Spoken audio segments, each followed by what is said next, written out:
Today I'm going to show you this eyeshadow look that I love. It's super warm and really bright. It actually starts with an orange eyeshadow. So all of these shadows are from Seint. I'm a Seint artist and use all of their makeup. This is Tangerine, and orange is actually my least favorite color.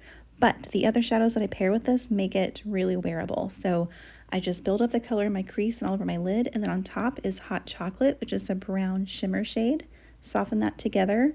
And then I'm going to add some shadow in the outer corner. So this is Pomegranate, and I'm creating a little bit of a V in the outer corner to create some depth and dimension. Pomegranate has a little bit of a red tone to it, so that's going to play nicely with the oranges. And anytime I add new layers of colors, I always blend them together. So I add a color, I blend it, add a color, blend it.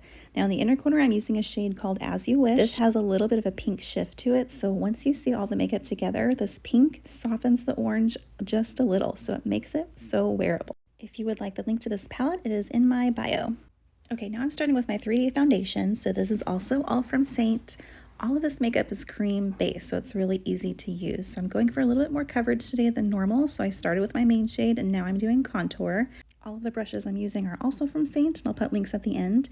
But contour adds depth and dimension, so it's going to give my face some shape. And because it's cream, it's so easy to blend and it's very hard to make a mistake. So I'm using some brightener under my eyes, which gives you that signature Seint glow and also plays really well with the contour so that you get the dimension.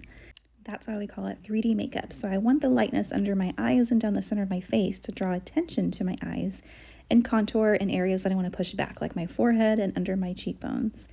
And this makeup gives you such a pretty glow too. So this blush is a cream blush from Seint. It's Black Cherry. I'm also going to use it on my lips. It's a really pretty shade for winter. So you saw how dark it was in the tin. It's actually very sheer and glossy. So with a little bit of lip pencil and a little bit of illuminator and contour under the lip, it's my perfect little berry winter lip color. I love this shade so much. It's very popular. So I'm gonna add my mascara and then I'm done. If you would like a shade match, send me a message or you can click the link and I'd be happy to help you with your colors.